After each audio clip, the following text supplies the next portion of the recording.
Muy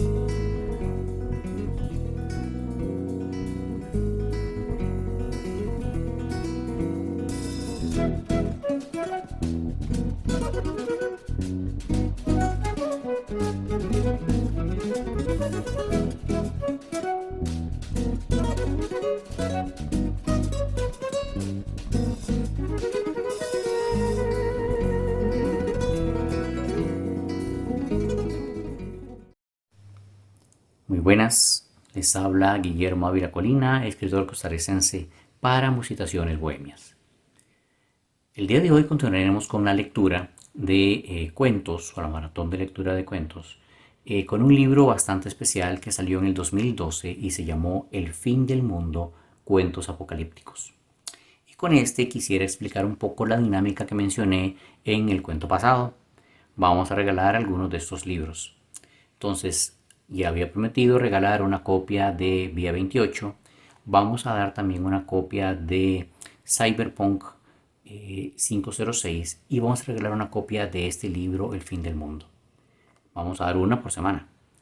Entonces, esta semana le tocará a este libro que fue escrito en el 2012 cuando se estaba hablando de aquella cosa del fin del mundo. Y la idea era hacer una antología de escritores costarricenses que escribieran cuentos relacionados a ese famoso fin del mundo, pero desde diferentes puntos de vista. Este libro ya está fuera de impresión, no se consigue en ningún lugar. Sin embargo, tengo una copia que se va a regalar este viernes si se siguen los siguientes requisitos. Primero, se va a hacer con los suscriptores del canal, obviamente. Así que si usted no es suscriptor, suscríbase en este momento para poder optar por el libro. Adicionalmente, estamos pidiendo que se escriba un comentario. Puede decirme qué fue lo que le gustó más del cuento en cualquiera de los videos que se han publicado hasta el día de hoy. O cuál cuento fue el que le pareció mejor entre todos. O incluso pueden también decirme cuál es el tipo de cuentos que les gustaría para poder leer durante el resto de mayo. En este caso, si les gustan más los cuentos de terror o los cuentos fantásticos o los de ciencia ficción. Entendido eso, vamos a hacer cada semana, el día viernes, una rifa para poder ofrecer uno de los cuentos. Uno de los libros.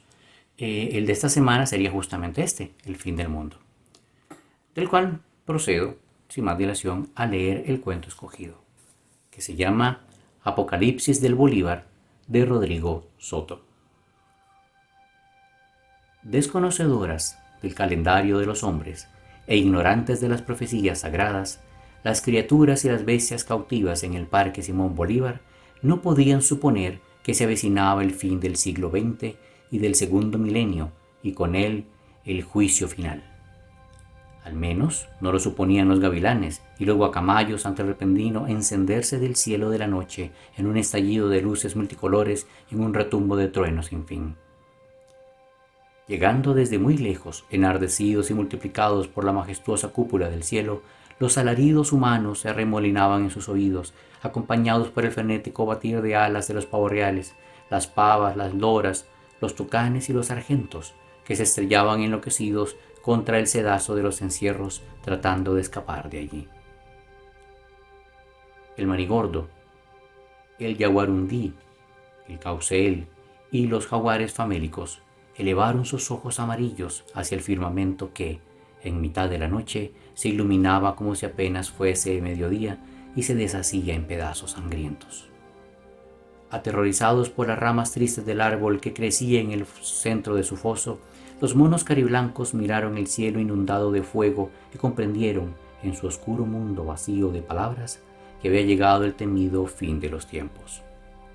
Instante tras instante se les confirmaba el remolino de voces y gritos humanos que llegaban hasta sus oídos y que ahora ellos contribuían a inflamar con sus propios aullidos de pavor. Ni las minúsculas ranas, ni las lagartijas, ni las iguanas, que por su condición de antigüedad y su reducido cerebro no faltarán quienes las consideren criaturas inferiores, fueron ajenas a los signos aciagos que se desplegaban en el cielo, y se agitaron y revolvieron en sus respectivos encierros. No muy lejos de ahí, la gran danta del monte se revolvía y chapaleaba en el lodo, como si así pudiera conjurar los alaridos de pavor de los otros animales y el cielo que caía sobre ellos. A su alrededor, el estruendo ya se hacía insoportable, como si una ola gigantesca se desplomase al mismo tiempo en todas partes. Pero no era el sonido de una ola. Eran, y así lo distinguían los animales cautivos en el parque, gritos y alaridos humanos enredados en el viento.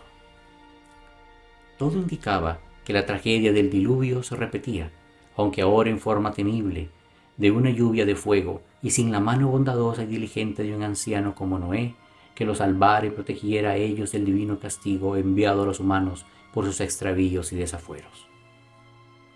En efecto, solo él había sido capaz de reunir a los ciervos y a las fieras, a las aves rapaces y a las palomas, a las boas constrictoras y a los sapos de los que usualmente se alimentaban.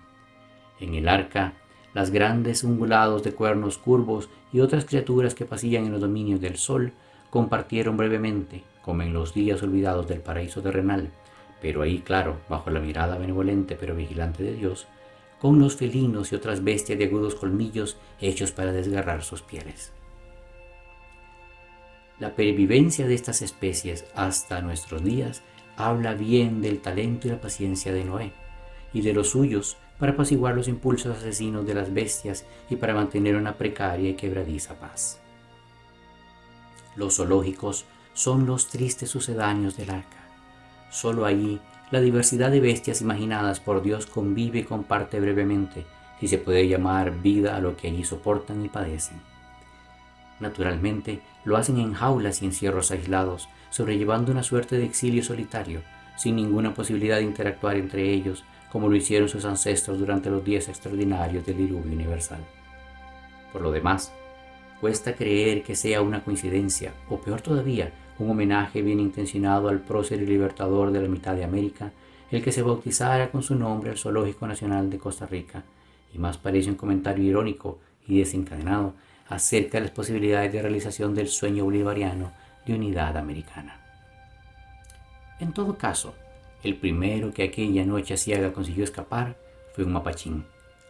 Presa del pánico, reunió todas sus fuerzas y lo logró lo que nunca había hecho, saltar hasta lo alto de las paredes del foso y sujetarse del rebote del cemento. Así, al mismo tiempo, los búhos tumbaron su jaula y se escabulleron por el agujero que se abrió en el piso. Desconcertados por las intensas llamaradas en el cielo, volaron en todas direcciones. Uno de ellos, el más pesado y viejo, fue a estrellarse contra el vidrio del encierro de las serpientes, que se quebró como en cámara lenta. Por allí se escabullaron las amarillas bocaracás, las delgadas bejuquillos y las temibles tobobas. Sigilosas se deslizaron por el césped, aumentando a su paso el espanto de otros animales. Tras detectar la amenaza inmemorial de las serpientes, los monos enloquecieron y lograron saltar desde el foso echando a correr en todas direcciones. Lo mismo hizo la danta mayor, con tan mala fortuna que falló en su intento de saltar sobre los barrotes de su jaula y quedó babeando sangre atravesada por uno de ellos. El aullido de los jaguares terminó de exasperar a los venados que ya no titubeaban para lanzarse contra las paredes de su encierro, con esperanza de ensanchar una antigua abertura de la malla metálica. 5 de ellos quedaron tumbados en el piso, pero el sexto consiguió salir y los 3 restantes lo siguieron. En su escape cruzaron dando saltos frente al encierro de los jaguares, que ante la inminencia de esa carne temblorosa y presentida, manotearon fieramente contra los barrotes, desarmando el viejo candado que solo cumplía funciones decorativas. Como ellos, otros más lograron escapar, aunque este es el momento de decir que ninguno llegó demasiado lejos, ya que tan pronto rebasaron los predios del parque, se dieron de narices contra las luces de los autos que circulaban a toda velocidad por las calles y las avenidas encendidas y sucumbieron uno a uno bajo las ruedas y los parabrisas. En el paroxismo de la borrachera, en el punto culminante de la celebración que ponía fin al sangriento siglo XX, los conductores eufóricos, ebrios y cegados por las luces de los fuegos artificiales, jamás supieron que a su paso arrollaron jaguares, venados, bisotes, monos colorados y cariblancos, puercoespines y cauceles, y no personas, ratas, perros o gatos callejeros, que era lo usual en esa época del año. Fue hasta el día siguiente, aturdidos y avejentados por la borrachera, cuando se enteraron de que el Bolívar había dejado de existir. Este fue el cuento El Apocalipsis en el Bolívar de Rodrigo Soto, del libro El fin del mundo.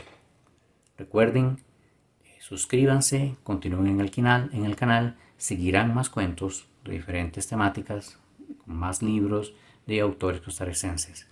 Y esperen el viernes noticias sobre los ganadores de este libro, única copia que queda. Nos vemos.